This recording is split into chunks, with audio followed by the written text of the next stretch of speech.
yes, the Great Plains of America. Amber waves of grain and pastures stretch across this region as far as the eye can see. Standing above this expanse of prairie land lays Kansas Speedway, a 1.5-mile track teeming with speed and uncertainty.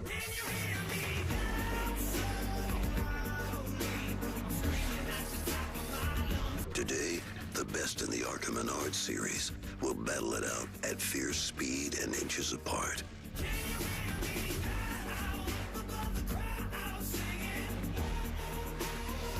Four different drivers have punched their tickets to victory lane this season. Will a familiar face prevail, or will a new face take the black and white stripes? It's ARCA Racing from Kansas. Welcome to Kansas City, Kansas, the Sunflower State for the Tide 150. This is race number 5 of the ARCA Menard Series. And a nice day on tap. The rain has cleared out, a little breezy, much cooler temperatures today, 62 degrees and overcast. We're excited to go racing. It's a doubleheader on this Saturday, and we're so happy to have you joining us. I'm Jamie Little, Phil Parsons, Trevor Bain.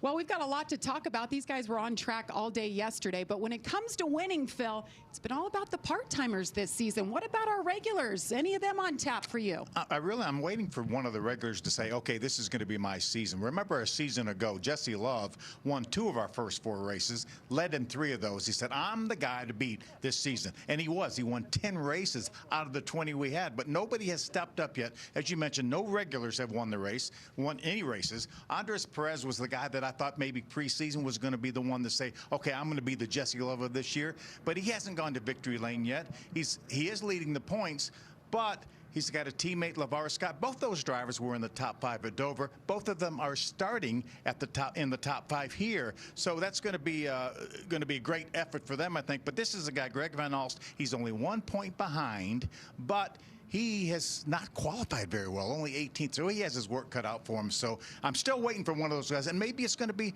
Tony Bringer, or maybe it's going to be Amber Balkin, another one of the regulars, Chris Wright, but I'm still waiting for someone to say, this is my season. Absolutely, and Trevor, when it comes to Kansas, I mean, the drivers love racing here, fans love watching racing here. What is it about this place that's so exciting? Drivers love a dynamic racetrack, Jamie. That's why it was one of my favorites. You had options. If your car wasn't working on the bottom, you could move up and run the top, and experience pays off here, Phil, because of that. You know how to search around, how to run by the wall. You think about guys like Connor Mozak that has a win here, our most recent winner, or maybe a Tanner Gray that has truck experience. Guys like that. I look at Connor Mozak and I just think, that experience that he has here going to victory lane, he's going to now know when it's time to go to the top. Let's go to the top. Let's move around and try to make these passes. So I love that about this racetrack. Right here, you're going to see it, Jamie, what I was just talking about. Jesse Love on the bottom of the racetrack. You have Tanner's brother Taylor on the top, working up there. Tony Breidinger right behind him. See how many cars can fan out there, Phil? They're not stuck in one groove. And that's why 4 of our truckers are running this race, to get that extra track time. Well, you see it. Footage from last year. This is the only racetrack we race at twice in one season, and one of those drivers, look at this, side by side. They crossed over. All over the place. They just switched places. They're like, hey, it was working good for you. I'll try that next time. Well, one driver that had 2 good runs here, top 10 both, he is our Sioux Chief fast track driver. That's Christian Rose. We talked about him week in and week out. He was the point leader going into Dover, and then he had an issue. We'll get to that, but look at this. He is a former D1 pitcher at the University of Maryland. You see what he's done here, 16 top 10 finishes. The 28-year-old was on a roll until last week in Dover. Big, fiery impact. He was running top 5, top 10 all race long. Then you see it there, up in flames. And you see Amber Balkin hard into the inside wall. Christian Rose was able to walk away after that, but Amber Balkin not so lucky. You see her gingerly on that left foot, but good news is she's here, she's cleared. She talked to Josh Sims moments ago. Well, thanks, Jamie. And yeah, that is the big question, Amber, heading into this race, given the injury from last week. How are you feeling, and what's the challenge going to be like out there for you today? Honestly, I feel great. The foot's getting better every single day. I just look at this as an opportunity to showcase my strength and resilience. The foot's feeling great. When I'm in the car, I really don't notice it, to be honest. It's the left foot. We don't need brakes here, so I'm all good. Thanks and good luck, Amber. That woman did not want to give up that seat or that race car. I know how you drivers are, It'll so be it's good to tough see her here. when a seat's on the line, that's for sure. Yeah, well, she's fired up and ready to go. She had a great season going up until that moment, ready to turn it around. Well, Amber Balcaen, 23 other drivers ready to get going. Let's go trackside now to give the command to fire those engines. Kansas Speedway, this is the moment you've been waiting for. Please welcome Procter & Gamble associate Paula Berry. On behalf of Kansas City, Procter & Gamble, we have the need for speed. Drivers, start your engines.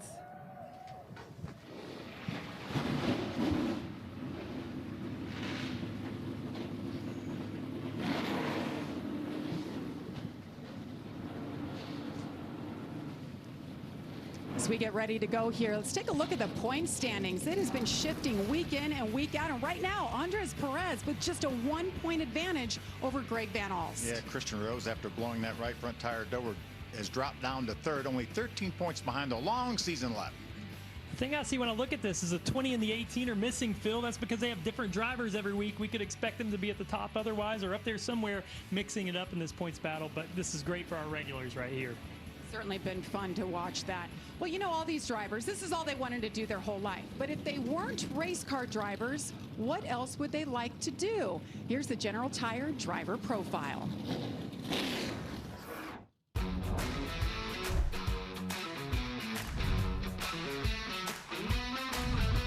Probably want to be a spotter. Just try it out and see what's going on.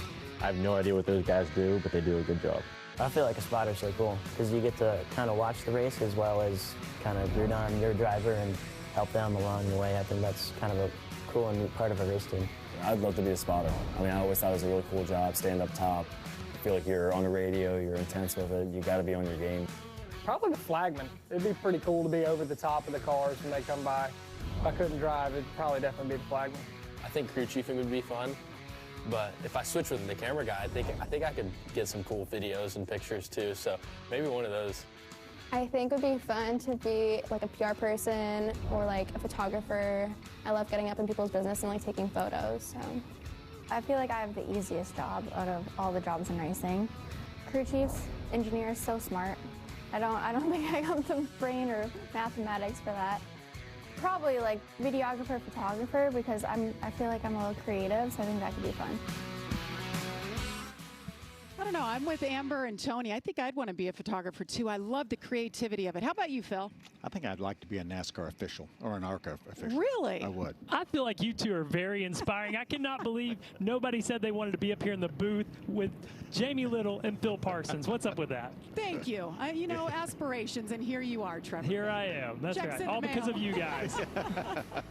Well, we had practice earlier today, qualifying. Well, it kind of got rained out. We got a push, so fastest man here, Tanner Gray, got the General Tire pole award, got it done for the second time for him here at Kansas. Starting outside front row, Jake Finch. He'll be in the number 20. And you see the General Tire starting grid in the pylon to the left. What do you guys say? Well, Jake Finch led every single lap a couple of weeks ago at Talladega. What do you think, we dial him up? Let's try him. Hey, Jake Finch, Phil Parsons, Trevor Bayne, Jamie Little in the Fox booth. You got a copy? Sir, got you loud and clear. All right, buddy. Well, the last time we saw you in an ARCA car, you led every single lap, and we joked about that yesterday. You've led 88% of the laps that you've run already this year. How about today? Sorry, Phil, you cut out on me right there. So I said you led a bunch. You've led almost 90% of the laps that you've run this year. We joked about that yesterday. How about today? Great qualifying effort, too, by the way.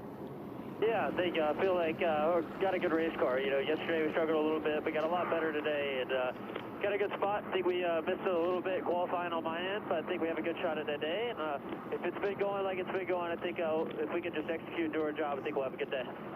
Remember, have fun out there. Sure, thank you.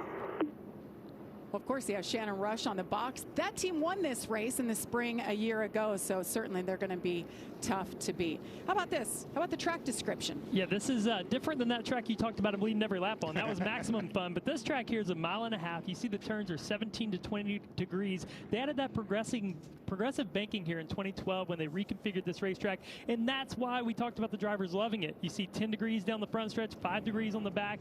Long straightaways for this mile and a half here, but a lot of opportunity to move around and pass. Well, let's check in with our pit reporters covering all the action. We have Josh Sims, Heather DeBow. Good afternoon, Josh. Well, good afternoon, Jamie. And, you know, we've got a ton of confidence for Andres Perez and this 2 team heading into this race. And when I talked to him earlier, he told me mile-and-a-half tracks are where I feel the most comfortable. Add that to the fact that Rev Racing has a couple wins here at Kansas in the past. Now, their test session went well yesterday. Practice went well this morning. Now, the big thing for Andres, he told me, is now I have to learn to be more aggressive in my moves in race, in my restarts, to race respectfully, to be aggressive, though, if I want to come out with the win I want to get at this point in the year, Heather. And Josh, Pinnacle Racing Group is coming off of momentum after their big win at Dover with Connor Zilic just last weekend. But today, Connor Mosack will be behind the wheel trying to capture 2 wins in a row for that team. His approach to the race will be the same as it always is, except for today he'll have a little extra motivation. This family-owned race team was started by his stepfather, Mark Webb, just last year, and Connor spends 3 to 4 days at the shop helping the team. So he's even hungrier to capture his 2nd career victory here today. Jamie? Thank you, Heather. Phil, how about the race analysis? Yeah, I love this race. It's going to be 100 laps, 150 miles. We're going to have, and every caution is an opportunity to pit, so you don't have to stop at the scheduled caution at lap 50. You can stop anytime you want, so there's a little bit of strategy. Some of the teams said if I get in my window maybe around 35 laps and we get a caution, I may stop then and not stop at that scheduled caution at lap 50. And so we see Jesse Love won this race here last year. Well, we have 4 onboards bringing you all the action today. Yeah, how about Christian Rose and that Suchi Fast Track on board?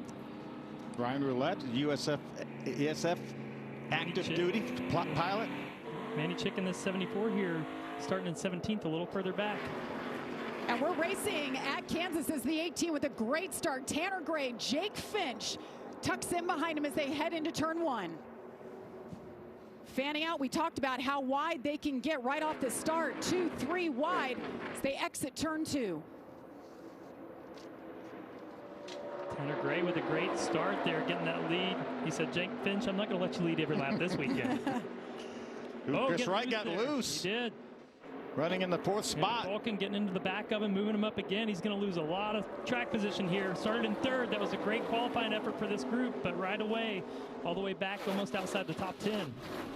Amber Balkin capitalizes there, gains that position. Wiggle, wiggle on the outside. Connor Mosack with his hands full early here. Yeah, Amber Balkin had a great qualifying effort. Qualified in the 6th spot. That 18, you walk through the garage, everybody said he is lights out. He's in his own zip code. They were so good in the test yesterday, so good this morning in practice, and it's showing already about a half-second lead for Tanner Gray early. See what happened here to the 15.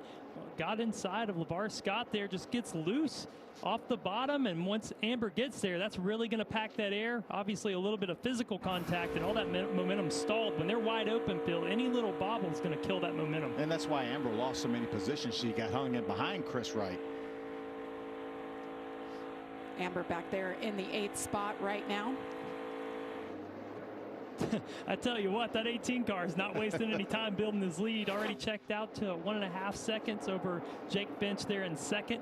We see these cars behind Tanner trying to figure out, how can I catch him? How can I get up here and move around, get out of the rubber, gain some speed? Dean Thompson's going to grab that 3rd spot from LeVar Scott. Dean, another one of our drivers doing double duty. Dean is so competitive every time he gets in the field. I mean, anytime you get an Event Training Motorsports machine, you're going to be competitive. But he finished 2nd here last year.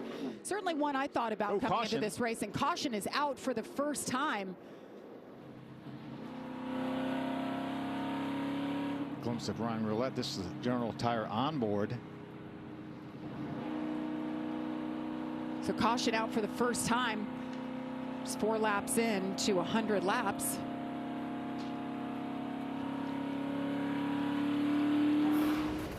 So this is in progress. Ryan Roulette in the 12, back in 18th position. See him get sideways. Nice save. Got completely sideways. This will not be a fun ride. The car just gets loose. You see a little bit of rubber buildup already in the groove, but there's a bump there getting into turn 1, Phil, and if you time that wrong, I heard him lift out of the gas, and sometimes it can unload that car and just get loose. He saved it one time, but unfortunately wasn't able to regain control, but kept out of the wall. That's the important part. Ryan Roulette, we've talked about him, member of the Air Force. He's active. His son, Nolan, is racing. Just, I believe it's somewhere infield. And Clint Boyer is the, I guess he's the starter, official the Grand starter Marshal. of the race. He is the official Grand Marshal. So pretty cool for father-son. But now Ryan Roulette has his work cut out for him. We'll be back in Kansas. ARCA Racing on FS1 is brought to you by Menards. Save big money at Menards. And by Bounty. Bounty, the quicker picker-upper. We welcome you back to Kansas Speedway, where we're under caution for the first time today. Greg Van Alst, talk about a bad qualifying effort because he was down on speed in practice, just came down pit road. They looked under the hood, just saying that the engine is running flat, so we'll keep an eye on that. We also mentioned why we're under caution. That was for Ryan Roulette, but I mentioned the high side of his day so far is his son Nolan is racing here this weekend. For more on that, here's Heather. Yes, and Nolan, just 7 years old, he qualified 6th for the A main in that NASCAR Youth Series, and he's actually racing at the same time as Ryan right now. So Mom Tiana's out there playing crew chief, and I talked to Nolan earlier, and I said, what do you think about your dad today? Is he going to win? He said, I don't know what my dad's doing, but I win all the time. So cute, making memories. He's going to talk a lot of smack after that last caution, I think, when he gets home tonight. Yeah, how was your day, Dad? Dad, you couldn't hang on to it? What's the deal?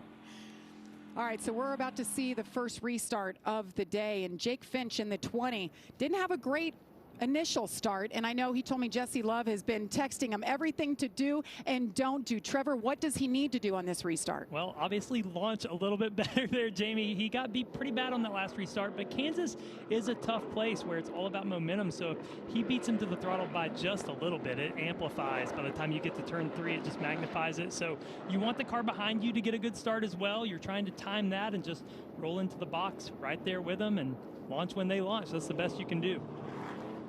So Tanner Gray has led all of the laps so far. It's early though, 93 laps still to go here from Kansas.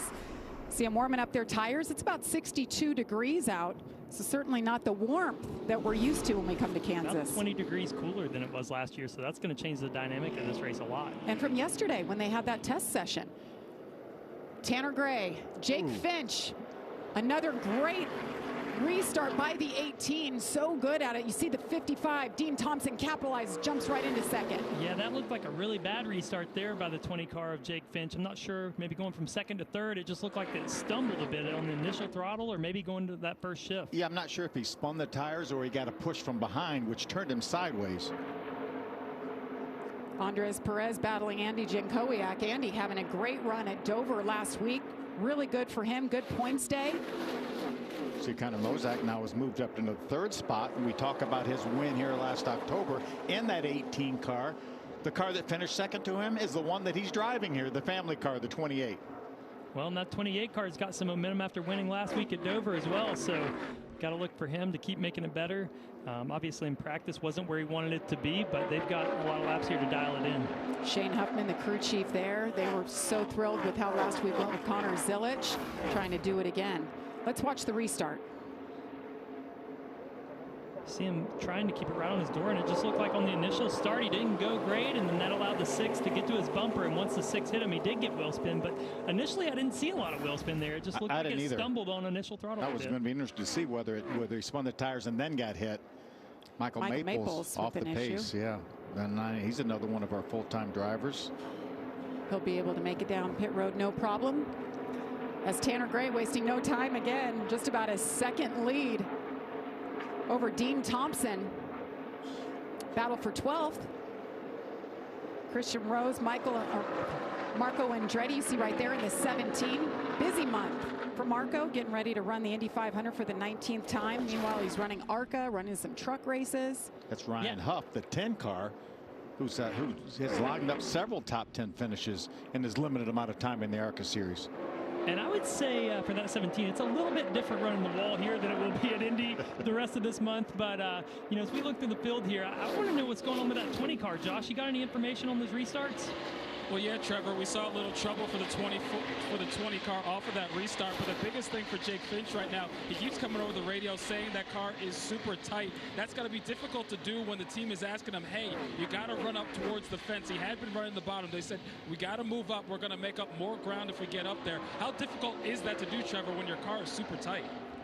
Well, it's really tough, Josh, because when it's tight, it takes away that confidence to drive into the corner really far. I always like the looser race car if I was going to run against the wall. You can kind of buffer the right rear up close to it, and maybe if you touched it a little bit, it wouldn't hurt you too bad. But if that right front hits the wall, Phil, you know how it just sucks the car in, and you cannot get off the wall. Good battle for second here. Connor Mosack is trying to make the move around the 55 of Dean Thompson. Dean running that high line.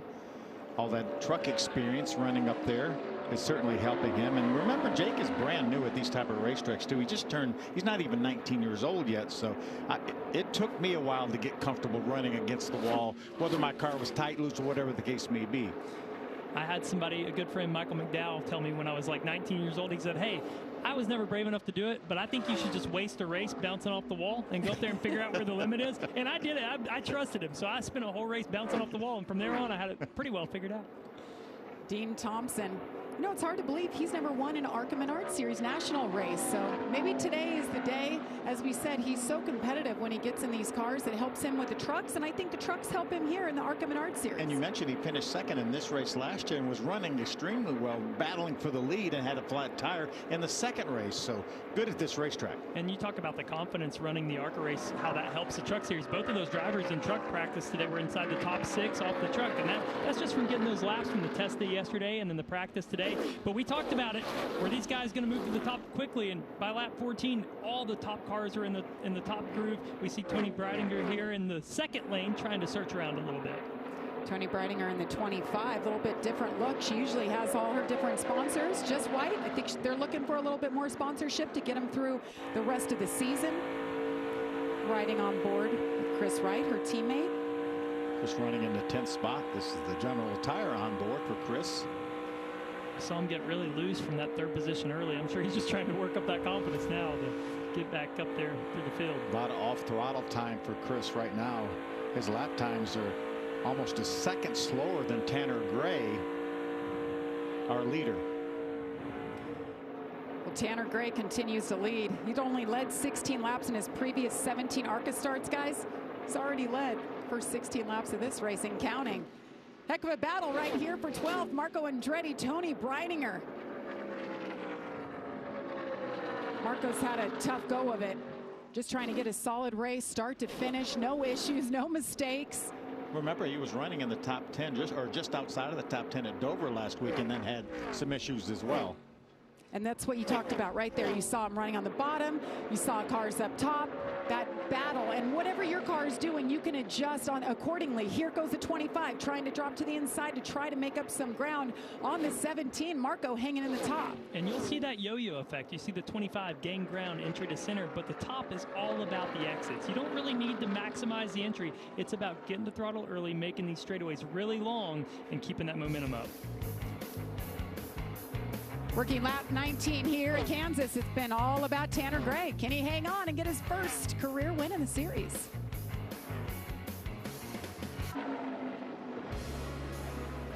Welcome back to the Tide 150 at Kansas Speedway as the battle for second heats up. Connor Mosack to the inside of Dean Thompson as Tanner Gray continues to lead. Yeah, these drivers have been running for this second spot, battling for this second spot for a number of laps.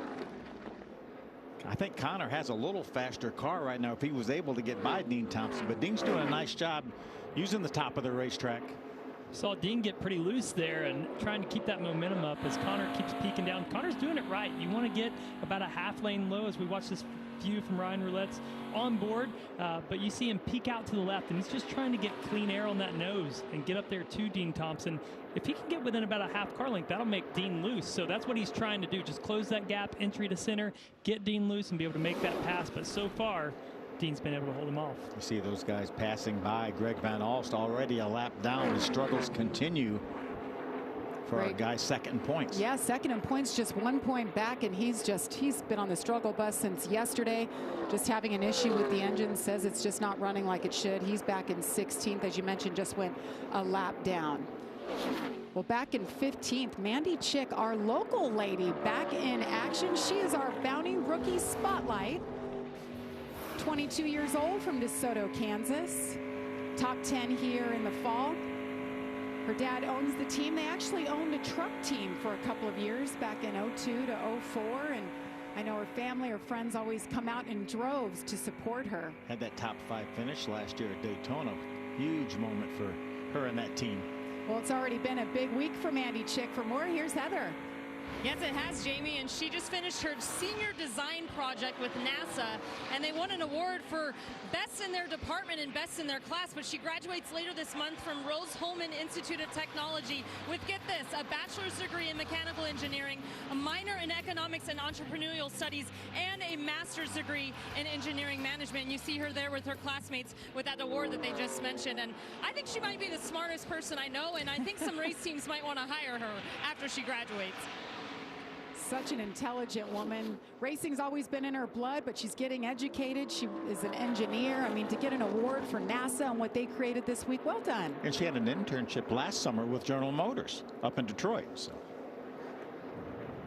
So there's Mandy Chick in the 15th spot, and that battle for second rages on as they go around her. Dean Thompson hangs on to it. Connor Mosack in the 28 just behind him. I really feel like Connor has the better car right now. We've seen him been able to close that gap quite a few times on Dean Thompson, and then once he gets there, just stalls out from that dirty air, but still searching. I got to give it to him. He's looking around a lot. Yeah, both these drivers ran about the same lap time that Tanner Gray ran that last lap, so they're getting closer, even though he's opened up almost a 7-second lead right now. Tanner Gray, I mean, they set the tone when they unloaded on Friday, no doubt. And I talked to his crew chief, Matt Ross, this morning, and he said we were a little free. He wanted to tighten them up a little bit, so we did that. Well, this morning wanted to be tightened up even more, and they were still that fast. I imagine they're pretty happy right now, Josh. Yeah, for every time that Tanner has checked in, he said he feels really good about the car. If he had any complaints, just a little edgy up in the rubber at the top, but otherwise he's been happy. And when I had a chance to check in with Tanner earlier today, he talked about these race opportunities that he gets here in the ARCA series, and he says the ones he's most excited about are the ones like places like Kansas, where he can really race, he can flex what he can do. And he says, yes, it's good to come out here and run top 5, but he said, I'm down here to get wins. I'm down here to continue to build my notebook and continue to get better as a driver. And right now he's flexing what he's learned, guys. That's right, Josh. It's pretty easy. You come out and just one goal, and that's to win. You don't have to worry about points like he does in the truck series. Well, I think that's really interesting. He said he's struggling in the rubber up top, and I just noticed he was running about a lane lower than what we see our second place driver of Dean Thompson running. And right here, look at this rubber buildup. See how dark it is up next to the wall? And then you get about a foot where the paint has kind of come down onto the racetrack. That foot of grip is what our Cup drivers will use on Sunday. That's where you really make your speed. You get the wall force there, but these ARCA guys are able to still make speed about a lane off the wall, which is much safer and not as stressful for your body guys at the race shop. Yeah, and Tanner doesn't need to worry about that now. He's the fastest car on the racetrack, opened up now over an 8-second lead, so he does not need to push the envelope and get right up next to that wall where that extra grip is.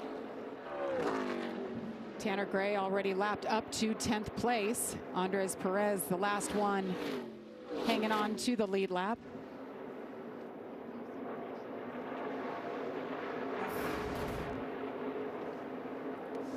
Keep an eye on Marco Andretti. That's the 3rd car in line, the 17. Now that's the biggest piece of debris I think I've ever seen. That's not a questionable piece of trash. That's a whole garbage bag. It is. Oh, got it off. Didn't hang on long. No harm, no foul, but yes. for Marco, anyway. But it's on the racetrack somewhere is the downside. It's going to land on somebody's car if it's still on the racetrack. Spotter can see that one from Kansas. That's right. Nice battle. They're all over the place, battling for the 11th spot. Tanner Gray leads.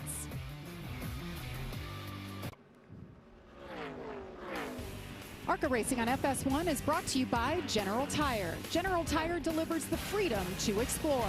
And by Reese's Peanut Butter Cups. Reese's, not sorry. We welcome you back to Kansas Speedway, working lap 42 of 100. We will have that scheduled caution at or around lap 50. But it has been all about the 18. Tanner Gray, the 25-year-old from Artesia, New Mexico. He has a special spotter helping him out today. He does. That's the cool thing about this ARCA series. You're going to recognize a lot of familiar faces up there. Coleman Presley, Cup spotter, is up on the box for him today. And I'm sure for a driver like Tanner Gray that's wanting to learn, you see him right there. He's a Fox guy wearing his black hat up there on the spotter stand. But those guys really coach these drivers well. And for Tanner, he wants to learn, hey, how close can I get to the wall? What about the seams? What is second place doing? And these spotters like Coleman Presley, Tyler Green, Derek Nealon. We have a lot of Cup guys out here helping them. LeVar Scott looks like he may have Into gotten the to the wall. outside wall. He was battling with Jake Finch for the 4th position. Certainly has a little bit of damage on the right side. And before that, ooh, Christian Rose hangs on to it. It's a good save. Yeah, that's that battle right there that we were talking about from 4th. LeVar Scott on the outside in the 6th. Jake Finch on the inside in the 20. Ooh, gets loose again. He hangs on to it. I don't know. Maybe that's one of our Reese's Sweet Move of the Race nominees, guys. You can go to arcaracing.com. Oh, into the wall. 3 Eastern. Into the wall at the very end. Was not able to save it. Led to LeVar Scott getting into the wall that we saw just before that. And now he's slow on the bottom on the apron. So LeVar Scott with an issue. Christian Rose, I believe, right here. Keep your eye on the bottom of the screen and the top. Yeah, looked like a right front tire down when he was rolling around the apron. See the damage to the 32 on the nose. LeVar Scott has made his way to pit road. What a big hit for this points battle. We've been talking about how close it is. A lot of our contenders, Greg Van Alst, now LeVar Scott having issues. Christian Rose also involved. Yeah, Christian Rose came in 3rd in points, just 13 back. I don't know how severe that damage is to the nose of that race car. We'll certainly keep an eye on that. Josh. Well, yeah, and you saw the 6 of LeVar Scott get into the wall there as he's in on pit road now, as they're giving him new tires and examining the car to see how extensive the damage was. But for LeVar, it's been a battle in terms of getting the balance right for this thing all weekend long. Yesterday, way too tight. Earlier today, too loose. They tried to find a happy medium, but during the race, LeVar was just not too happy with how that car was driving, and it got much worse when he hit the wall. That's too bad, coming off that 4th place finish at his home track in Dover. Certainly has time to try to make up for it. Whew. Dean Thompson right now still running in the 2nd spot, getting by Andres Perez. Andres Perez already a lap down right now, running in 9th. So surprising. He's got his hands full. That tail end was wagging. Our leader, Tanner Gray, is on the verge of putting a couple top 5 cars a lap down. There he is. That's Lawless Allen, the 33. Lawless is running in the 6th spot right now. Chris Wright, the 15 car, has already gone a lap down. He's running 7th. Yeah, you just see the speed difference on that 18 car through the center of the corner. Just really rotates and able to get the gas early. Tanner Gray with a 10-second lead right now over Dean Thompson, as we're just a couple of laps away from that scheduled caution. Dean Thompson just not able to make up that ground. He's been able to put up a fight to hold off Connor Mozak. Now put about 5 seconds between him and 3rd place, but doing a nice job searching around, just probably relaying a lot of information about how he can fix that car. Josh, what's he need to fix that thing up? Yeah, well, for the 55 right now, Dean Thompson, the biggest thing is being able to run different lines to try and track down the 18. He's been relatively happy with the car, but his biggest thing is he's just trying to manage it and find a different way to be able to catch the 18 guys. Jake Finch, we saw him lose the track position on that restart. He's back in the 4th spot. Andy J making up some nice ground. Andy J up into the top 5. Here's Connor Mozak right now running in the 3rd spot. He's about a half a lap behind our leader, Tanner Gray. We're getting very close to that scheduled caution. Give these drivers an opportunity to come down pit road, put fuel in tires. These things, and hopefully some good adjustments, right, buddy? A lot of them need adjustments. I'm sure the 18 needs any adjustments. Don't touch that car. Don't touch it at all. Don't even wipe the dirt off. Think he should change the tires, though? What do you think? Andy Jan, I think he probably should, just for practice. Okay. Yeah, Andy Jankoriak, the 5th place car, is now a lap down. Yeah, you see it right there, Christian Rose. That damage on the nose, it's certainly wobbling out there. Well, and this is such an aero-dependent racetrack that you do not want that. That's going to drastically change the balance of this car. They want to tape that up. Waiting on that scheduled caution. Tanner Gray continues to lead. We will have pit stops on the other side.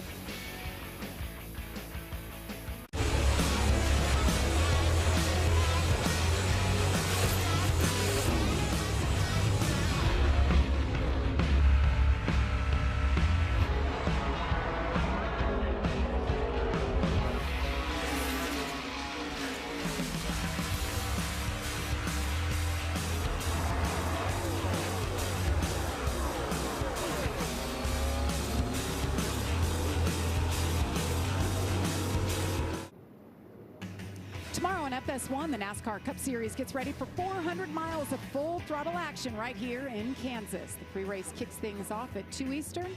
Green flag flies at 3 Eastern. That's tomorrow on FS1. Looking forward to that. Cup guys, Cup cars will be qualifying later on this afternoon. And we welcome you back to the Tide 150 at Kansas Speedway. Well, it's been all about one guy so far. He's led them all, Tanner Gray. This is the second caution of the day, and it is our scheduled caution. They'll be able to bring him down pit road, make the adjustments you guys talked about. They have 8 tires. They call them tires, so basically 2 sets of tires sitting there at their disposal. This will be the first time we see them taking their tires. Yeah, we call this the modified live. Any caution is an opportunity for these drivers and teams to pit and put fuel and tires in. We didn't have a late enough caution in that first half for anyone to try to flip the stage and do some strategy. So everyone will come to pit road. They can have 4 crew members over the wall. They can put tires on and fuel in, but they cannot do that simultaneously. And as long as you don't get a penalty and beat the pace car out, then you can retain your position on the restart. And tires do mean something here. They do. We have quite a bit of fall off there. We saw the leaders running, mid to low 32-second laps at the end, and early on they were running close to 31 flats, so over a second and a half of fall off. So you want those tires. We joked about the 18 car, maybe they should hold his back. I don't think we should let him change tires. Actually, don't let him. Yeah, exactly. Just make him stay out on the racetrack. Yes, they have been lights out. It's been impressive to see. They've got him hooked up. Well, and I mean, that may become a factor later in the race. You get a late caution with 2 sets laying there. Somebody could wait till the very end, get a late caution, and hey, you have somebody like Tanner Gray dominate all day. Someone like the 20 of Jake Finch comes in, puts on tires late, and there's these tires. What are we looking at here? Actually, these aren't our racing tires. Put these those on. Came off a camper. We can throw those on the 18. Totally. That's right. Plenty of sets of tires for the 18 right there. Well, the pits are open. They're coming your way, Heather.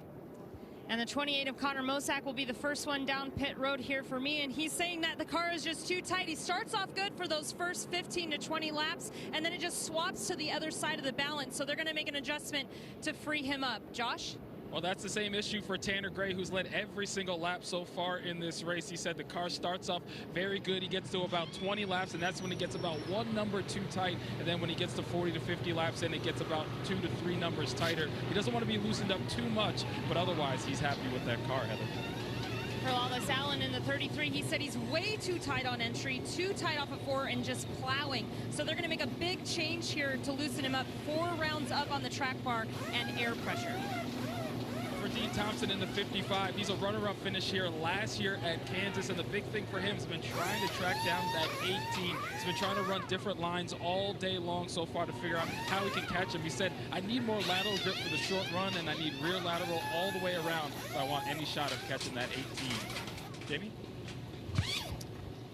And you saw Dean Thompson, they were waiting on the fuel because you cannot fuel and change tires at the same time. So that was a heads-up move by the tire changers, waiting for them to fully fuel that car. So much different than you're used to seeing on Sundays. The modified live stop, take their time, make those adjustments that they need, changing those tires on the fastest man in Kansas.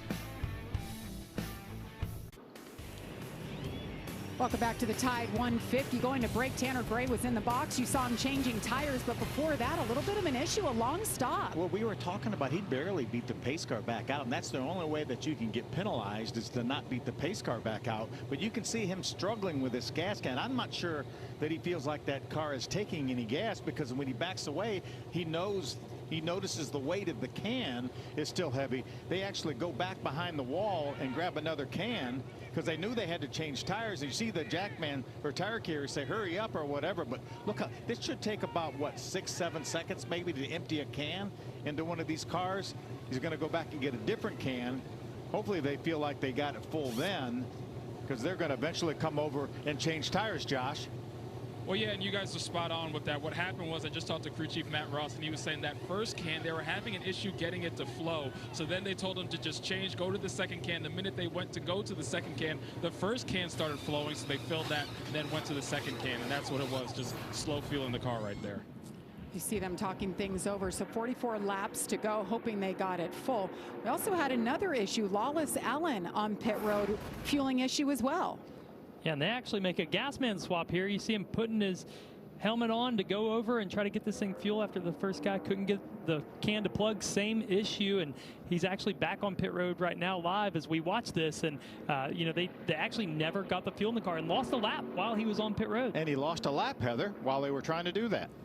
Yes, he did, and they are fueling the car up again. They're bringing a second can over the wall for him. They're having trouble fueling the 33, but they also had an issue making that adjustment on the track bar as well. So a tough stop here for the 33 of Lawless Alan.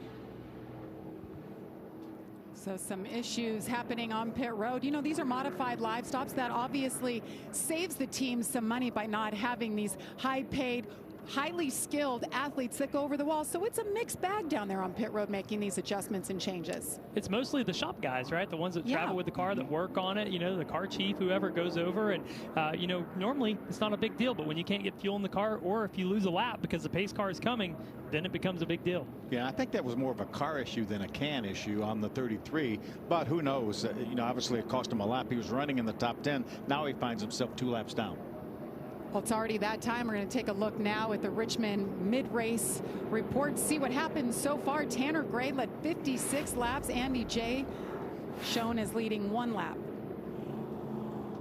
See it there, lead changes 2 cars on the lead lap, only 5. We've seen that a couple of times in the history at Kansas. You never know. You're either going to get the extreme, multiple cautions, 10 plus, or you're going to get this where they're running away with the 1-car domination. My luck so far, Jamie, we had no lead changes at Talladega, so you guys might kick me out of the booth after this week. And it's down to a 2-man booth. Phil? Well, good news is if they got it full, they will not have to put fuel in it the rest of this race, but so some issues certainly on pit road, and that's something they don't run into every day or whatever. And for Lawless Alan, that's basically essentially a new race team. That's his truck team, Josh Rayome's team, that is fielding that car for them, and they haven't done that so far this year. Well, I am ready to watch if any of these drivers have made some changes with their crew chiefs. We know Shane Huffman on that 28's been known to make some good changes, but we'll see if Dean Thompson or Connor Mozak or even the 73 that got the free pass there, if Andy Jankowiak, if they made the right adjustments to try to go battle this 18 here. I don't think we've seen the end of the 20 yet. Jake Finch, we haven't seen exactly what they have. I'm sure they've made some adjustments as well. Well, tomorrow it's a United Football League doubleheader. First, the Arlington Renegades take on the Michigan Panthers at 1 Eastern. Then San Antonio Brahmas battle the DC Defenders. That's at 4. It's all on Fox and the Fox Sports app. UFL's been seeing a lot of that during the week. Everybody's talking about a little football fix for those of you who love football. All right, so 42 laps to go. Tanner Gray's keeping his fingers crossed. This has been a perfect race, but he's hoping they got it full. Although they could pit again. Any caution, you can come down pit road, use it as an opportunity to make adjustments, get new tires. They have that extra set down there. You know, I was watching the race from last year, and one of the races we interviewed Shannon Rush, who was Jesse Love's crew chief, and asked him, how late is it too late to put that last set of tires? And he said, I'm telling you, if we had an overtime, I'd come and put tires on. So we'll see if that still applies. Again, a little cooler conditions than we had last year, so probably not as much fall off as we had last year, but as Trevor was saying, there certainly is some fall off. And a lot of time at these racetracks, Phil, what we see is the cars go faster on the short run, but maybe the fall off is pretty similar actually as they go. They might still be a second and a half. They're just doing it quicker throughout the whole run. So tires, as you said, and rubber buildup, it's still going to be a big factor. We saw the 18 of Tanner Gray choose the bottom again. He's had great restarts down there all day. We'll see if Dean Thompson can maybe get a little bit better jump than Jake Finch had on the front row those first 2 restarts that we had. I'm not calling him James, I called him his dad there. Happy dad in victory lane. So cool to see James. Yes, he was. Yeah, James is here too. Saw James yesterday. Andy J, so impressive. Had misfortune here a year ago, I believe it was, in practice, caught fire, didn't even get to race, and now here he is running top 5, coming off his best finish of the year at Dover. What a huge improvement for this team over the past 2 seasons to be top 5 contenders really week in and week out. I know he's got to be happy with that. I remember when I first started working with you guys in the ARCA deal, he was just talking about delivering pizzas and could he make it to the next week, and now he's out here battling in the top 5. Well, he has partners. They formed Class Racing, and I think that's gone a long way. They brought in some new sponsorship, running full-time. Certainly nice shot in the arm. And, you know, we have fun with Andy J. We haven't talked much about him today, but he's what? Our pizza delivery guy. He's our banana boy. He's the bandana man. He's got it going on. All right, critical restart here. Let's see if anybody can do anything with Tanner Gray. Dean Thompson restarting on the front row for the first time today. Connor Mosack, Jake Finch. Green flag in the air. The 18 with a great run. Great restart once again. And a nice restart by Connor Mosack as well on the 28. Not quite able to clear Dean Thompson. Dean's going to fight back on the outside. See Amber Balkin way up high, making it 3 wide. Amber back there in the 7 spot. I think Connor followed Dean Thompson for about 49 of that first 50 laps. He said, I've seen enough of this blue and white car. I'm going to the He's got him. Job. Yeah, he knew he had to make quick work and clear him there and slide up. Even if he gets crossed over here, he now has, well, he cleared him fair and square, but I was going to say he had the preferred line on the top even if he got crossed over. So Dean Thompson back to 3rd. Jake Finch back there in the 20 car, running right in the middle of the racetrack. Hasn't been real confident running up on the high side. Yeah, in practice we saw his car fall off a lot more than others when he did move up to the top, and we thought that might be an issue. Still trying to search around and figure out what he needs up there. Look at Andres Perez taking a peek on Chris Wright, looking at that 6th spot. That's a battle for the free pass position, so very, very critical spot.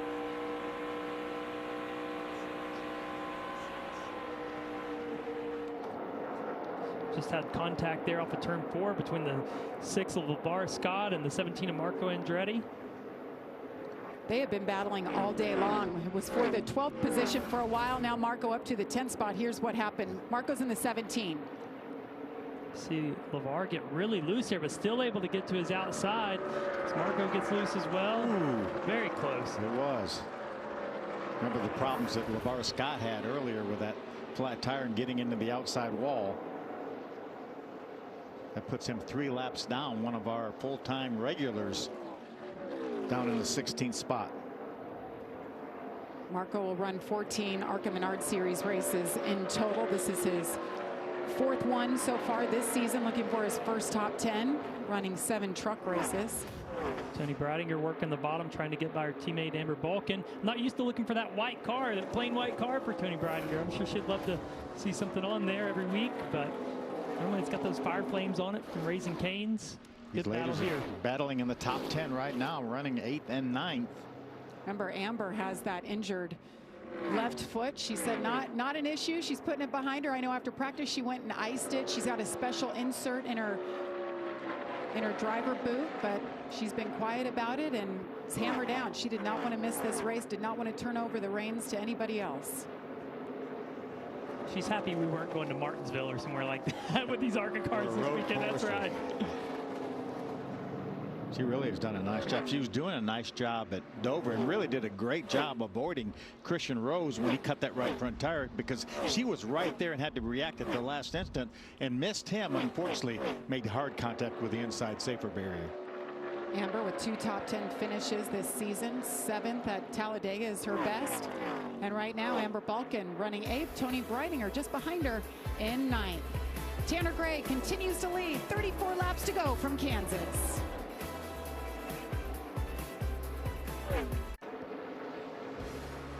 Welcome back to the ARCA Menard Series for the Tide 150.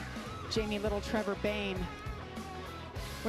And Menards, the perfect place to go for your spring needs, whatever you need. I know I've got a lot of projects happening right now. Phil Parsons, we're up here talking about black licorice and spring projects and, and the truck series.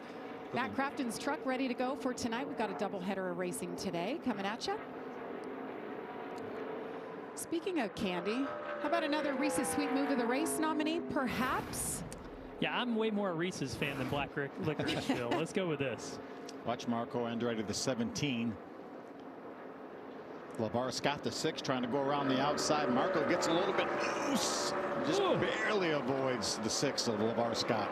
Nice save for both. Let's get an update on Marco. Heather.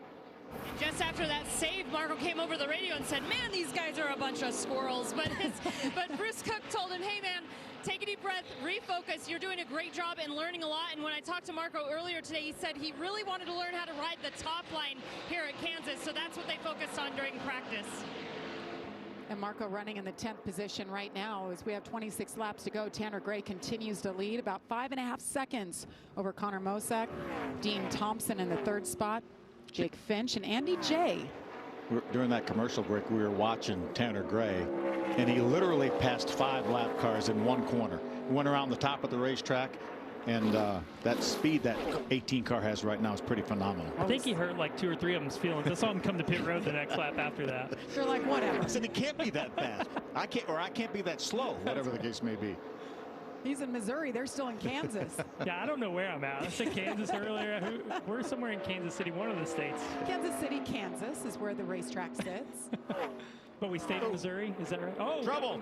That goes around the 12. That's the 2nd time we've seen that happen for him. Caution is out. This is an opportunity. Only about 20 green flag laps on these tires. Ryan was running in the 17th spot, so I don't think if you're not the 18 of Tanner Gray, I don't think you have anything to lose. We only have 5 cars on the lead lap. You're not going to lose hardly any track position. Bring them down. Get those tires. I think so too. If they're worth anything, then maybe that'll make up some difference.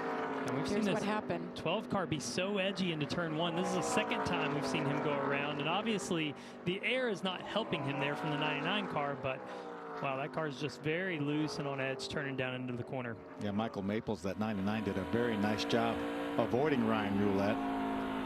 See it kind of load and get loose on that right rear, and he's just hanging on from that point. Yeah, he's had his hands full today for sure. Again, did a nice job of getting that car straightened back out. Again, this caution flag is an opportunity to come to pit road if they should decide to do that, knowing that we will restart this race somewhere inside of 20 laps to go. 1 set of tires sitting there. Any takers? Looks like everybody's staying out on the racetrack. 24 laps to go from Kansas. Pits are open. Leaders are on pit road to pick up that 2nd and final set of tires. Heather. And Connor Mosack was just telling his team over the radio that he had a vibration and the car got a little crazy with the handling there for a couple laps. I checked in with crew chief Shane Huffman, and he said we're not really sure what's causing that issue, but they're going to go ahead and come in and get those 4 tires. Josh?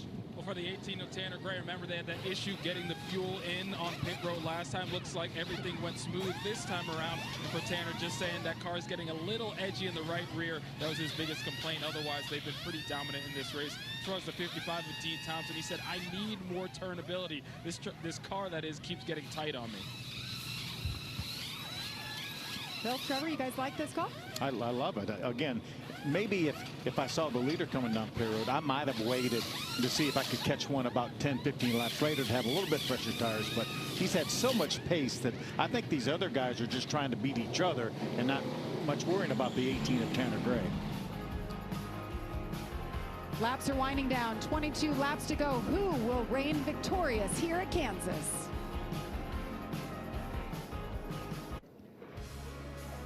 Welcome back to the Tide 150 at Kansas Speedway. Happy to have you joining us on this Saturday afternoon.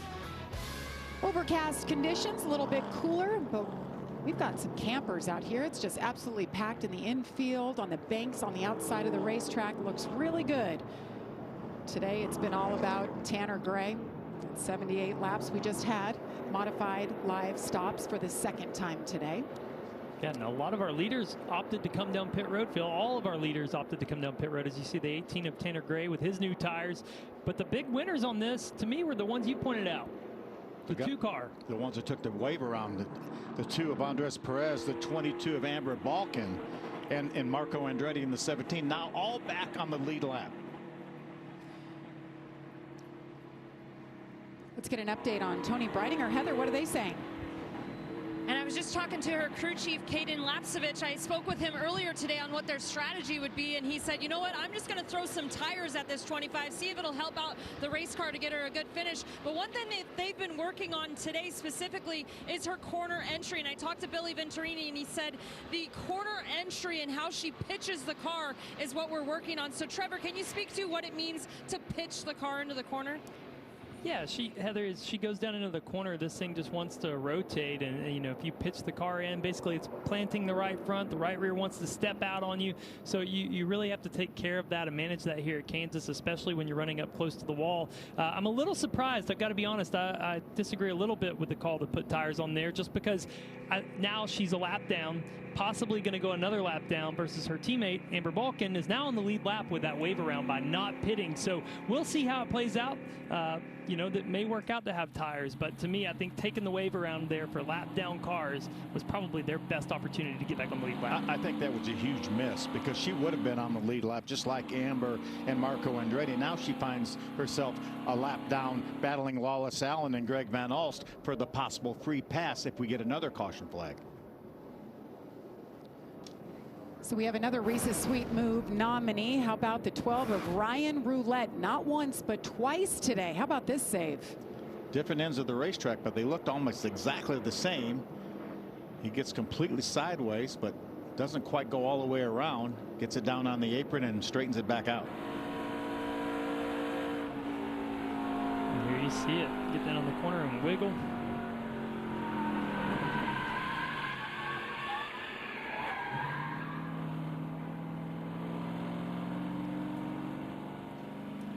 And you see that transition there. It's almost reverse high-sided, where the front and the back are caught on the asphalt there. When they repaved this track in 2012, that was one of the biggest changes drivers noticed. When we would blend on and off the track for green flag stops or even going out for practice, that transition is so violent here. Just really big from a flat apron to the banked racetrack.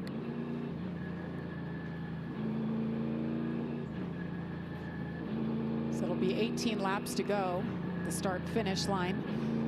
It's Tanner Gray's to lose at this point. Connor Mosack is there. You've been talking about the strength of his race car. He just hasn't had a shot at the 18 yet. We'll see if that outside lane is cursed right here, right? Another guy, third guy, making an attempt at trying to beat Tanner Gray on the restart. Keep in mind, the ARCA Series does not use the restart zone that our other NASCAR National Series use. They use a restart line at the end of the Geico restart zone. So we'll see if he can time this jump here on Tanner Gray. At least be close enough to keep it on his outside into turn one. Yeah, can't beat him at that line, though. We saw a car get black flagged last week at Dover for doing that. 18 has been so solid on these restarts. Connor Mosack closer this time on the restart, stays on his outside door. Look at the difference in the ride height on those two cars. That's the first time we've seen anyone even near Tanner Gray to be able to compare, but he's right on his outside as he gets down into turn one. Maybe even going to challenge for the lead here. Throw a blanket over the top nine. Those are our cars on the lead lap. Much closer bunched up this restart. Kind of doing a great job staying right on that quarter panel of Tanner Gray's. This is his opportunity here, Philly. Can't waste it. Got to keep it tight on him. He's going to lead this lap. First lap of the race under green that Tanner Gray will not lead is this one that Connor Mosack just took away. The first time he's been challenged this entire race, but Connor really doing a nice job. Is Tanner going to be able to clear him? It looks like he has. Going to slide up in front of him. Incredible battle here at Kansas for the lead. The ARCA Menard Series, Connor Mosack won here in the fall.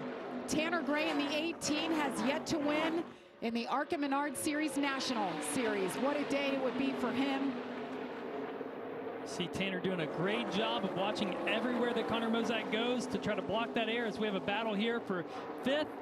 Andres Perez and in that 2 car, and Andy Jankowiak in the 73 on the bottom. Remember, Andres big loose. Has been a lap down most of this race. Got the free pass there to get back on the lead lap in contention. Good battle for third between Jake Finch, the 20, and the 55, his teammate of Dean Thompson.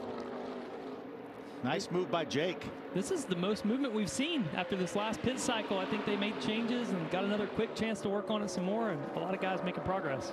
I think this is as good as Jake's car has been this entire race. Right now up in the third spot.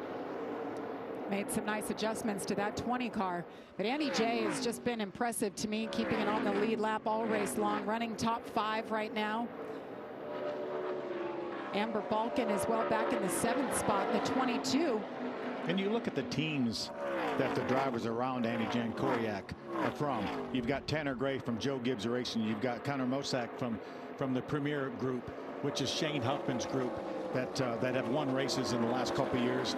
Then you have Jake in the Venturini car, Dean Thompson in the Venturini car. Right behind Andy is the Rev Racing car of Andres Perez, and a couple more Venturini cars behind them. So Andy's in good company right now. Yeah, and I just watched turn 1 and 2 there of Connor Mosack. He's just trying to go anywhere that Tanner Gray does not. In turns 1 and 2, he ran the top, Tanner ran the bottom. Now in this corner, they switch, and I'm telling you, that 28 car has made some really good adjustments with Shane Huffman on the box, and he's within striking distance now of Tanner Gray, our leader. Look how close this battle is up front. Tanner's really loose here. This is the most out of control and probably the hardest he's had to push his car all race, if we're being honest. How about Mosack? Side by side. And he does it again. Gets around Tanner Gray inside. Connor Mosack to the front. Crew Chief Shane Huffman likes what he sees. He's See that little fist bump? Hey, that's the most emotion I've really seen from Shane Huffman. I raced against him for years. Look at this battle. It's heating up too. Side by side, they can't shake each other. Battle for third. Battle for the leads back as well as Tanner Gray tries to cross back to the bottom on Connor Mosack. Well, Shane Huffman, hats off to him. He has certainly made this 28 car for Mosack much better because Tanner was smooth sailing. He had a 5 to 10 second lead all race long. Hey, and one of the best adjustments you can make is clean air. And he's out front, and he's got all the clean air he can want. And it's free.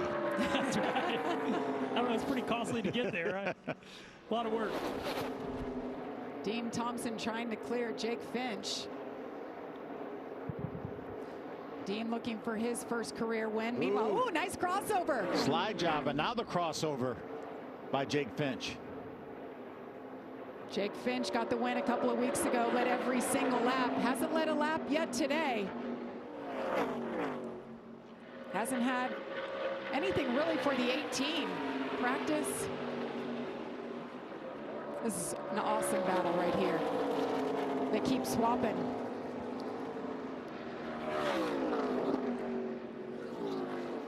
See the lead here of the 28 of Connor Mosack out to a half second on Tanner Gray. Really, this is the first time we've seen lap times where anyone has been faster than Tanner Gray, and he's having to search around. As we mentioned, clean air. He's now in dirty air. His car's going to be a lot different. He's actually going to have to search around a bit now. Yeah, the first time that he's ever been behind anybody in this entire race. That clean air, his car was so good. We mentioned Connor Mosack found victory lane for the first time in his career here in the fall. He was in the 18 car for Joe Gibbs Racing. That car he just passed just a few moments ago.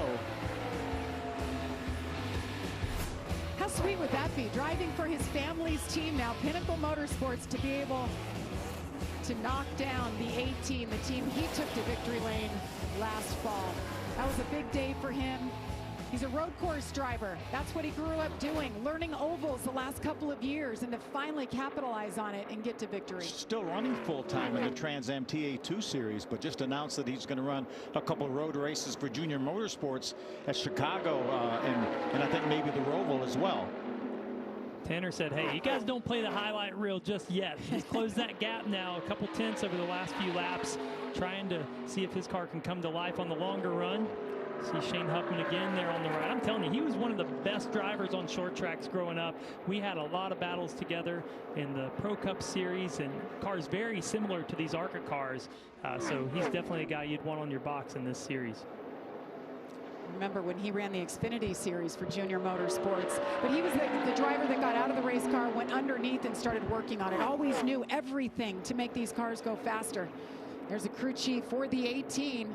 That's Matt Ross. And you see Michael Gattilla there, competition director, president type role over at Joe Gibbs Racing. On the Cup side even, he's putting his time in on the ARCA side as well.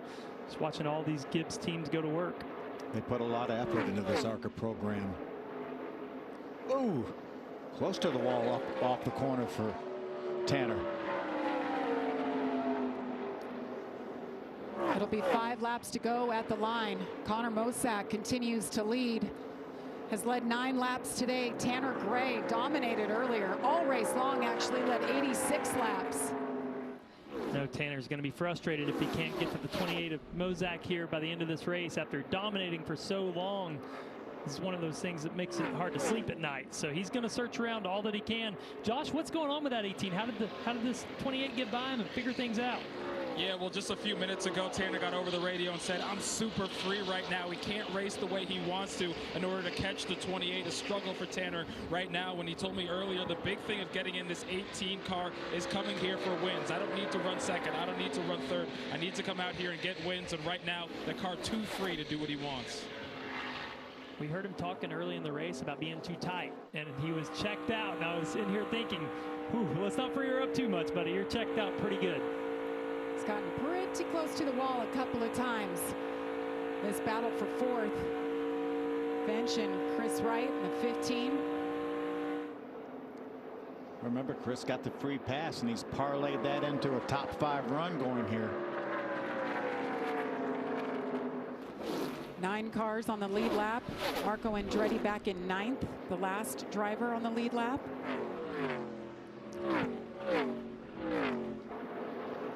Some lap cars up in front of our leader here that he's going to encounter.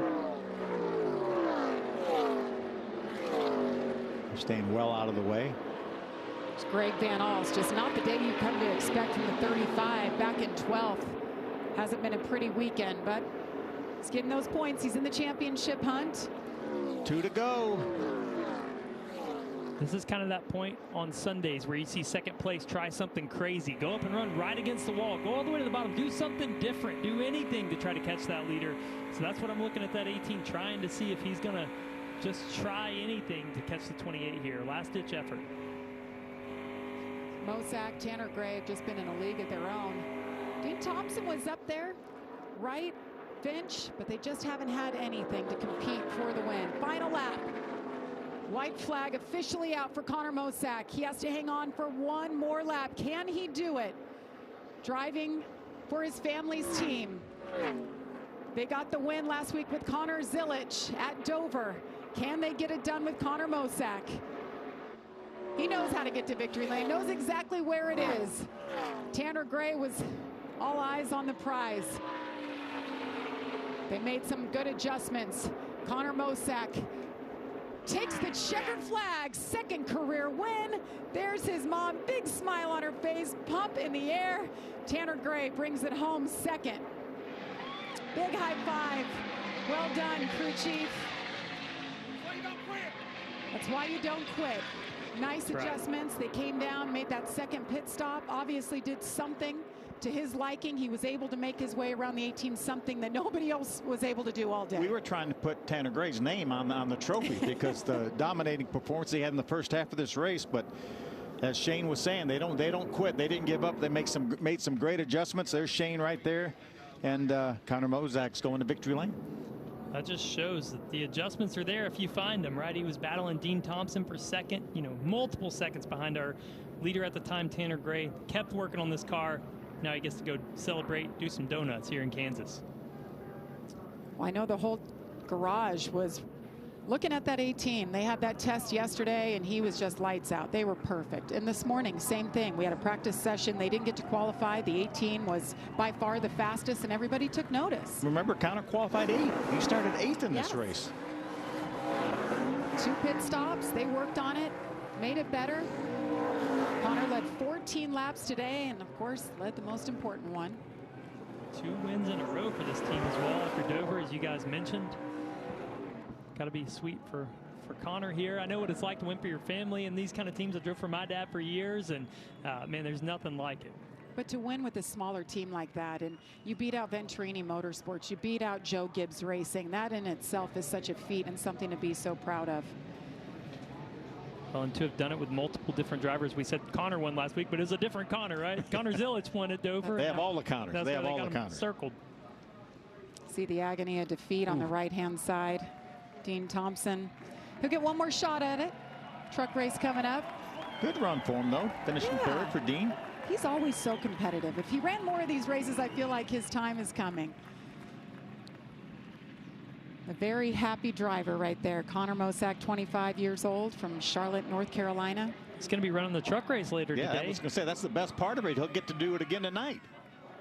learned a lot. I mean, obviously learned what a car feels like when it's not right, and then what it feels like to dial it in. And that's huge for these young drivers to be able to feel that as the car gets better throughout the race and to stay with it, get feedback. And had to get good feedback for Shane to make those adjustments that made that car better. How about the confidence he's going to carry right on over to that truck?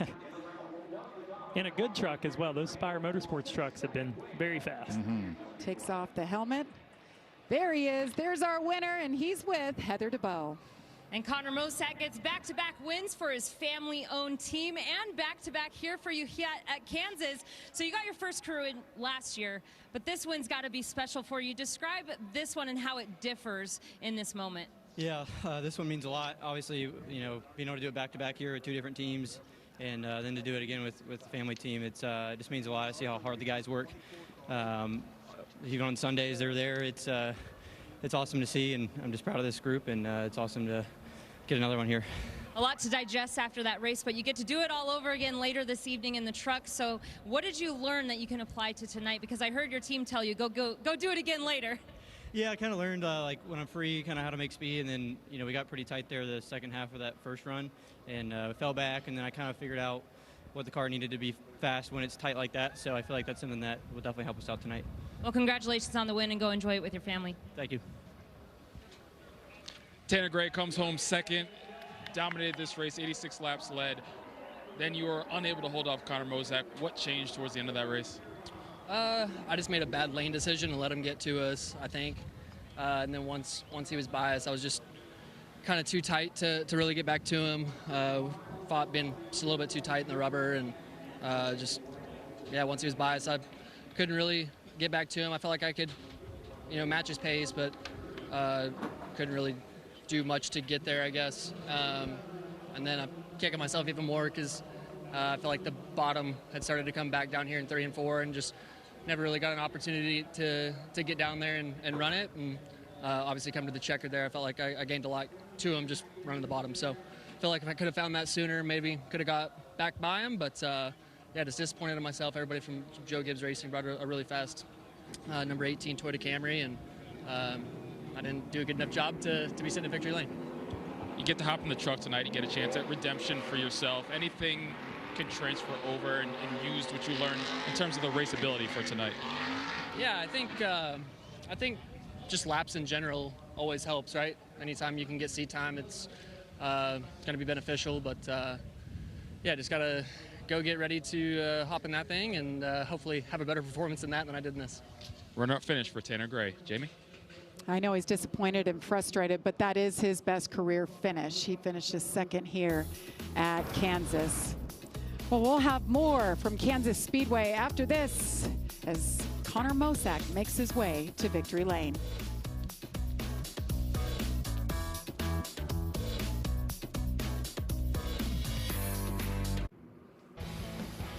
Welcome back to Kansas Speedway, wrapping things up for the Tide. 150 for the ARCA Menards Series. Connor Mosack gets it done. Big win for him, for his family-owned team. Tanner Gray, the agony of defeat. He came so close. We talked about our regulars and when they were going to step up. Chris Wright is going to be the highest finisher of our regulars, back and forth spot. See, Greg Van Alls brought it home 12th. Was not the weekend he was looking for, had an issue. Well, I did not see that shot coming about lap 85. I had no idea anybody would have a chance to pass Tanner Gray or battle him for the win. Well, Connor Mosack. Like Phil said, we had his name written on that trophy because he was dominating. I mean, he had a huge lead, and never say never, never give up, as Shane Huffman said. Well, we had that caution flag, gave everyone an opportunity to come down pit road, and obviously Shane Huffman made the great changes to Connor Mosack's car. Now, if had Tanner Gray not let everyone down pit road, maybe they would have stayed out on the racetrack and he might have still won. But nonetheless, a great job by Connor Mosack, Shane Huffman, that entire team. But also, you got to give credit to Tanner Gray and Matt Ross and that Gibbs team for leading as much of that race as they did. I know they didn't get to victory. That's what they came for, but they were close. Well, when you lead 85 or 86 of 100 laps, sometimes you can, get complacent. You're leading the race. You don't want to make big changes, and you don't have that rabbit to chase. We said don't change anything. We told them not to change anything. Maybe they did change something. Maybe that's what happened. But, Connor Mosack kept working on it, and he got by Tanner Gray, and we saw the agony of defeat, as you you said, in Tanner Gray. And he mentioned, you know, at the end of that race, he tried something. He went to the bottom and tried to search around. And when he went to that bottom, he gained about 4/10 on the 28. So that's one of those where he wishes he could go back 3 or 4 laps and say, I'm going to try something different. We talked about that. But, man, at the end of the day, great race for these guys. Truck race is coming up for them. They get to take what they learned there and apply it. So all 3 of our top 3 finishers be great. Yeah, we may be finished with the ARCA Menard series, but plenty more still to come right here on FS1. Practice and qualifying 5 Eastern for the Cup Cars. Race day 7 Eastern. And the Truck Series. What are you expecting, Phil? You're doing double duty too. It's going to be a great race. The most lead changes on any mile and a half was right here at Kansas. Really racy racetrack. The draft matters so much to those trucks. Such a big hole in the air that they punch. It's going to be so much fun. I know I'm a little partial, but Corey Heim's truck looked really good today on the long run. I like what I saw for his 20-lap run of practice. I love it. You guys just set the table. What a day from Kansas for the ARCA Menard series. Congratulations, Connor Mosack. Stay with us on FS1. Coming up next, it's Race Hub Weekend Edition and Shannon Spake. So long from Kansas.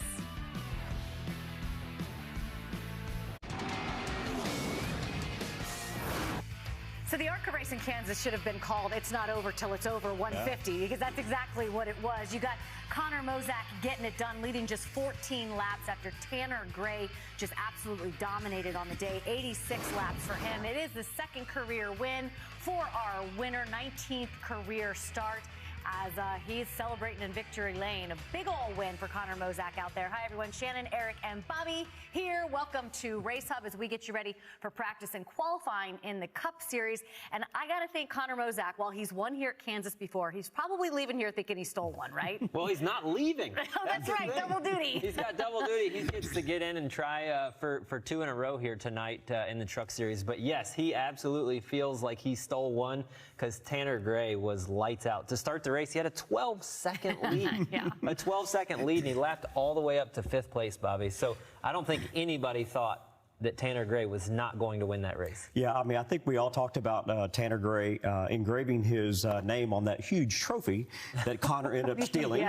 But at the same time, we saw where at the end of this race, I mean, obviously, like Tanner said, Connor kind of got a start on him.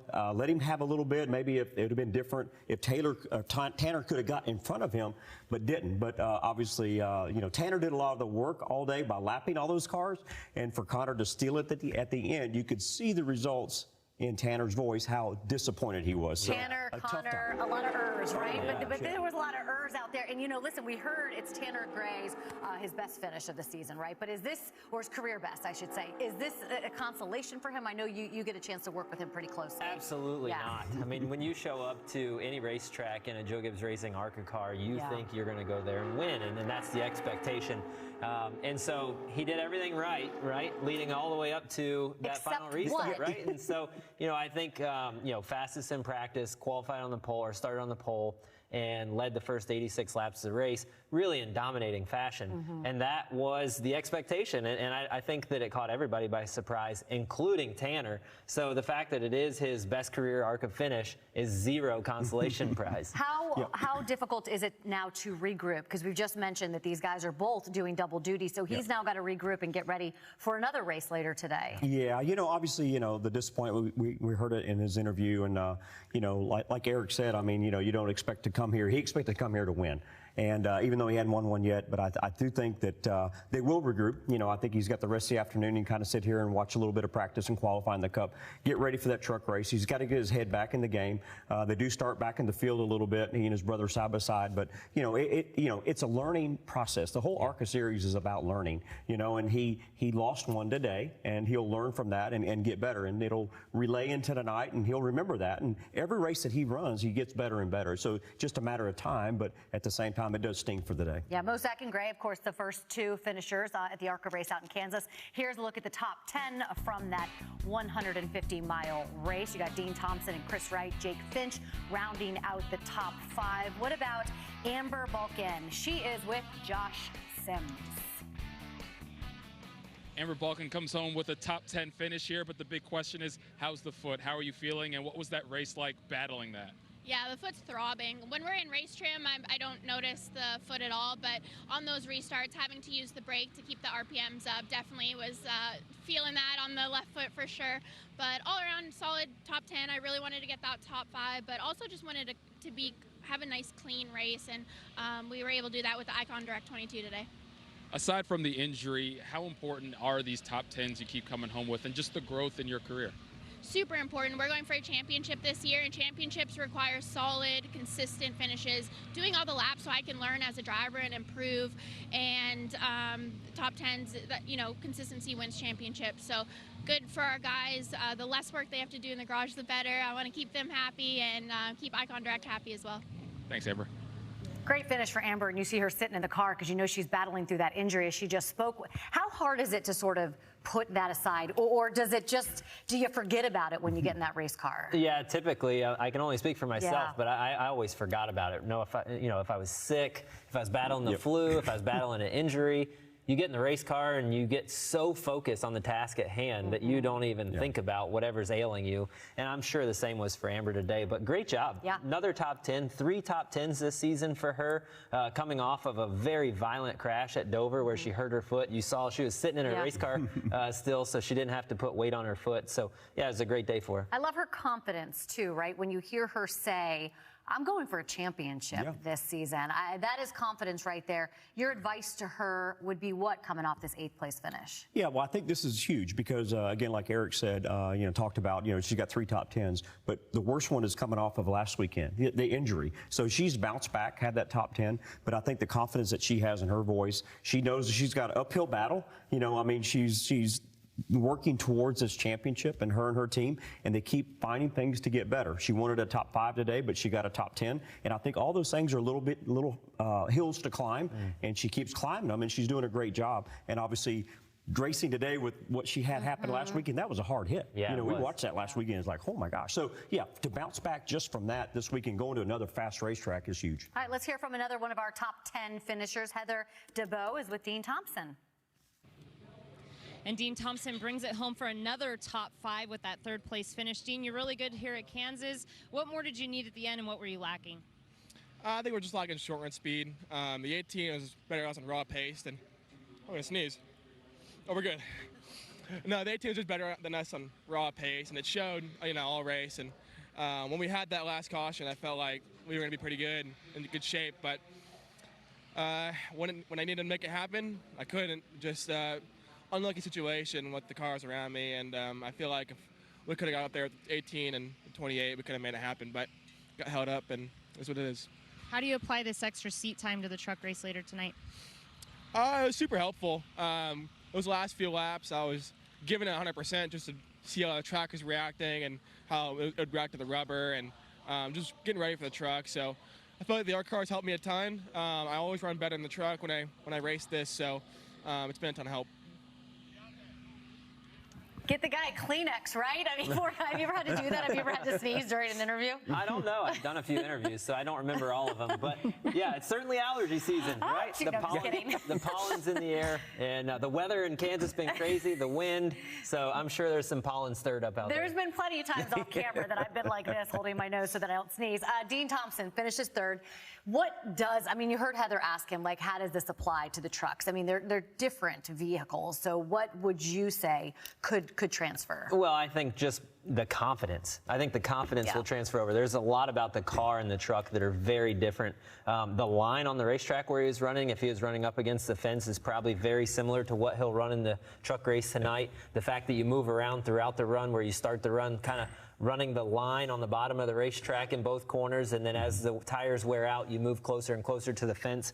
So I think those are the things that Dean will be able to take with him to the truck race tonight, and just the confidence of having a good run and battling up there in the top 3. What do you think, Bobby? Yeah, absolutely. And we talked about it earlier in the show, the show before this, about the ARCA series and what they're doing for these drivers. I mean, it's a stepping stone. It's learning. It's getting that confidence. You got working with a bigger team. It's aero. It's a lot of stuff that's happening throughout. So this was his first race this year that he's run. So he had a top 3. So for him to go to a track like we talk about, Kansas, and I mean a place like that, anywhere you go, and I think if you can run, he's got 100 miles or 100 laps under his belt that he just learned a lot, throughout the day. It's going to help him tonight. There's going to be things in it that is going to register in his head. So, I mean, I think racing and anything you can do on the same track the same day, you're still not, you're not doing this full time. So you learn a lot as you go. Seat time. Yeah, very much so. Seat time. I hope you guys are all enjoying a little bit of ARCA post-race, I should say. This is Race Hub. We're getting you right up to Cup practice and qualifying. We've got a lot to talk about until that 5 o'clock hour. Jake Finch is standing by with Josh Sims. Well, Jake Finch comes home here 5th at Kansas. Walk me through your day and what more you needed. Yeah, I felt like we struggled a little bit yesterday, not only me, but the race car as well. And fire off there, just didn't do a great job. And honestly, it was a little bit of the car and just me trying to, get a little bit better and just did a poor job. And then I think that second run we were a lot better. And, we made that final stop. And I think maybe went a little bit too much, and I just got to really go back home and evaluate myself and get a little bit better on these big tracks. And it's just all a part of the learning curve, right? Still young, still got things to learn, and, not what I wanted today by any means, but just back to the lab to try to get better. And, you talk about the learning curve and tracks like this that you hadn't been to a lot. What was the biggest thing you felt you picked up on, the biggest area of growth today for you? Yeah, I think I got, working with Shannon and Tyler, I think mentally was the biggest thing of just getting better with that, thought process going into the race and other stuff like that. And I just didn't execute the way I wanted to today, and just got a lot better in a few areas and did really bad in a few areas. So that's part of it, and just excited to be able to get better and see that progression. Thanks, Jake. Thanks, man. Andy Jankowiak enjoying a little snack after his 6th place finish. So you forgot about the snack in the car, but tell us about your race today. And I know that you want to continue running full time, so does this help you in those efforts? Yeah, we tried a banana in the last race, so I brought these and then I forgot them, so a little post-race snack. Yeah, I mean, today was just awesome. I felt like we ran really competitively with cars that we've been trying to run a little bit closer to here. I mean, we ran in the top 5. We stayed on the lead lap. I mean, there's cars in the windshield now that are winning races. So, we're working really hard at Class Motorsports, all of us. I'm working really hard. The team's working really hard. And it's really exciting to see progress. Like I say, there's guys in the windshield that are winning races, and we're not there yet. And we're going to keep working, but we're, a little bit closer each race. And, man, it's just so much fun having a good car like that on a track like this where you can move around. That was the most fun I've had in a race car in a long time. That was so cool. So really excited about today. Would have liked to get the top 5. That 15 kind of came out of nowhere. Kind of did that at Dover too, but just a great day for all of us and our sponsors. So just excited. Thanks, Andy. Thank you. If Andy Jankowiak is not your new favorite driver, I don't know what is. That dude is awesome. And you said that you've raced with him before, right? Yeah, actually last year. Yeah, we raced with him. I raced him 2 or 3 times, I guess, in the modifieds, and he won at South Boston. That's awesome. And, I raced against him, and that's exactly what you would see in person. Great. So he's a fun guy. We did a story on him on Race Hub a few years ago, 3 years ago. I met him in at North Wilkesboro after we did the show, talked to him a little bit. But yeah, I mean, obviously a great finish. You think about these ARCA guys again, we talk about the schedule, we talk about, Jake Finch and all that stuff, winning Talladega, but there's only 4 tracks, Kansas being twice, and you got Charlotte, Michigan, this type of track. So again, with him and Jake, just listening to their interviews, how much they learn on these type of racetracks. Sure, Dover's different, then they go to Phoenix is different, but this is only 4 of these races. So fast speedway that they're learning at all the time, and I think Andy and them, they did a great job, coming up and getting into this. Did you say he delivers pizza? Is that what you said? He used to. I don't know if he is. I haven't talked to him since then, but I think that was a story back in the day. But great guy. I mean, he shows up at driver signing in and all that stuff at driver intro, winning the race. He's great. There's so much fun about the ARCA series because you have guys like Andy, who you heard him a million times, right? Say, I just had so much fun today. And then you can see the younger guys and just the pressure that they're feeling to get a top 5 or a top 10.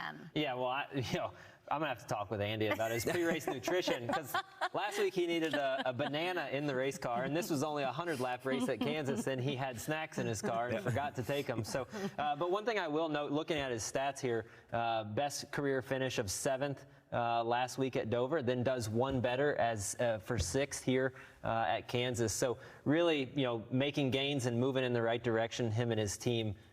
So yeah, great job. So much fun, a little extra ARCA coverage post-race out there at Kansas. Here are the top 10. We've heard from almost all of these guys so far out at the track. Heather and Josh are hard at work getting driver interviews. They've got 2 more, the guy and the gal in 9th and 10th, starting with Heather. And Marco Andretti bringing it home 9th for a nice top 10 finish here at Kansas Speedway. First mile and a half for you. It was a big learning day. What would you say was your biggest takeaway? It's my first stock car race I finished. Yeah, we needed to just run all the laps, but you know, I'm pleased with the top 10. I knew once we had an uneventful weekend that we'd be in the top 10. However, I'm disappointed because we need to make that next jump. So I'm not sure where the speed is to some of those top guys. So I really need to dig into that and figure out where we're losing it, because it seems like they're next level. So we were kind of at the edge of grip both ends. We'd start off free and then end up tight. So kind of a one-lane, you know, car. I was kind of stuck to the top. So if somebody ran up there, I was kind of just dictated by their pace. So it was an okay day. Well, thank you for your time. Appreciate it.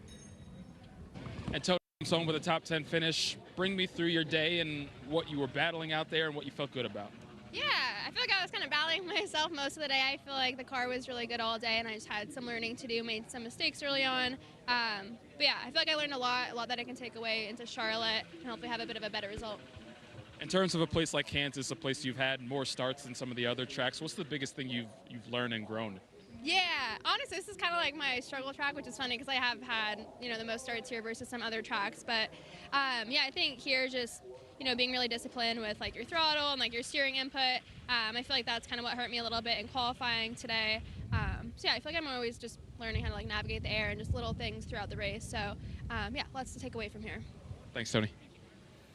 I love that. Great finish for Tony. But you wanted to talk about Marco, right? Yeah, he made fun of himself, and I must agree. I've watched those SRX races that he's been in, and he's right. He doesn't typically finish most stock car races. Oh, come on. I have finished with him before in a stock car race, so I know he's finished. But here's diversity. He is going to run the Indy 500. That's awesome this month, you know. So ARCA to that. Busy month for Marco Andretti, and love having an Andretti in the field for ARCA Series. Love having this guy as well, Connor Mosack, getting his second career win. When we get back here on Race Hub, we'll start to look ahead to the truck and cup race at Kansas.